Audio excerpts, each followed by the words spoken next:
Hey, is this Mark? Yeah. Hey, Mark, this is Josh with Glick Roofing Systems. How you doing, sir?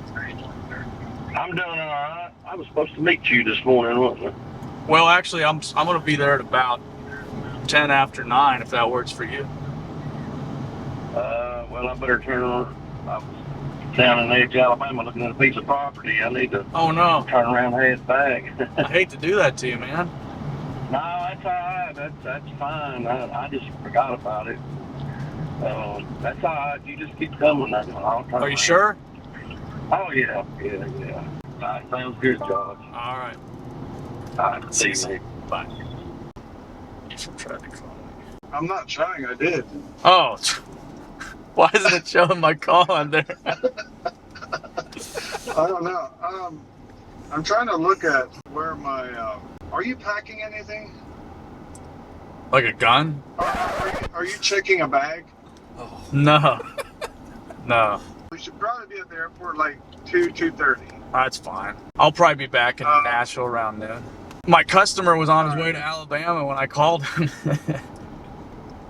And he was like, oh, I'm supposed to meet you today. I'm like, yeah. So I chewed him out on the phone. I said, that is so disrespectful of you to No, do. you did not. And he said, you know, son, I haven't had a young man talk to me like this in years. I said, sir, I'm not going to put up with this.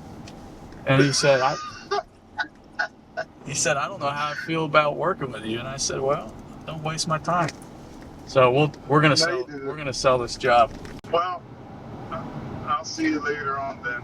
I guess you have Titus working with you. Yes, sir. He's in the truck with me right now. He's filming me. It was weird. He told me he wanted to do this one in the nude. So I'm actually naked driving right now.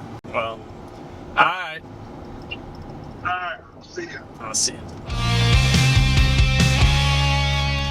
think I've done seen about all I need to see anyway. Okay. See George. Yes, sir. Yeah, how you doing? Hey, Titus. Mark Gant, nice to meet you, darling. I think what I'm gonna do is put my ladder up to that one little overhang and pull it up there and climb up, if that's okay with you. Oh, yeah.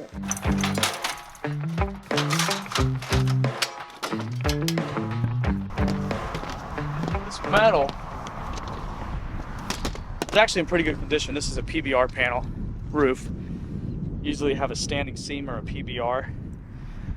Depending on how old the roof is, oftentimes the panel was made specifically for that building or that manufacturer was some small company that had that specific panel. And it can be difficult sometimes to replace the panels. We do that sometimes if the skylights are pretty worn out. On a metal roof, you have we call these the horizontal seams, and they're probably going to be the ones that are going to have the most issues. And then the vertical seams will be over here. These are pretty tight. So you can see how many patches are on this skylight. A lot of the leaks that happen on skylights are happening around the skylight. Obviously, we're going to make sure everything's completely sealed up. The skylight itself will have an acrylic clear coat put over as extra protection. It's the same type of product that will be on the metal, except it's clear so that you can still have the sunlight shining, giving your building natural lighting. The rest of the roof, we would wash it with high power pressure washers. Then we're going to go back over and we're going to prime it with a rust inhibiting metal primer so that the product that we put onto the roof doesn't rust it out. It'll make it less likely to rust it out. Then over every fastener head, we're going to put a brush grade sealant, because we know right off the bat most leaks are going to be happening around fastener heads and seams and any intrusions. This roof doesn't have a lot of intrusions. We can see a pipe over there, so we'll obviously the same product we would be using on the fastener heads we would use around that pipe sticking out of the roof. And then over all the seams, we're going to put a fabric embedded in a coating or more sealant, depending on what is needed most for this roof. And then after that, we're going to base and top coat it, white coating at the end, and great reflectivity, seamless roof.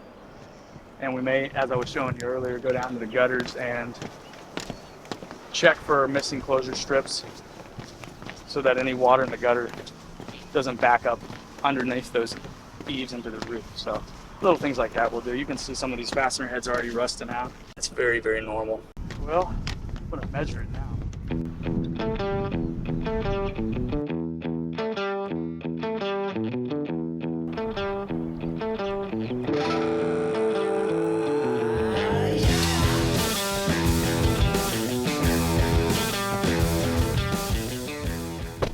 do this in the truck. This is where technology comes in handy. I like to do things, get it all done in one go. If I can do this before even going back to the office, it's always impressive to the customer. We love to surprise the customer by giving them a proposal as quickly as we can after our inspection.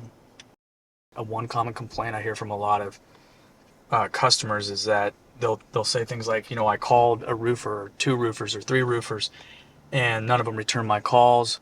And the ones that did return my calls still haven't sent me a proposal for my roof. And so there's this factor in the roofing industry. There's a failure in the roofing industry for people to for time efficiency, for getting out to the roof, inspecting the roof, and quickly getting a proposal to the customer, because leaks are one of those issues that you want resolved quickly because they lead to problems in the rest of your building. I mean, ultimately, it's great to sell a job, but it's even better if you can help a customer too, you know?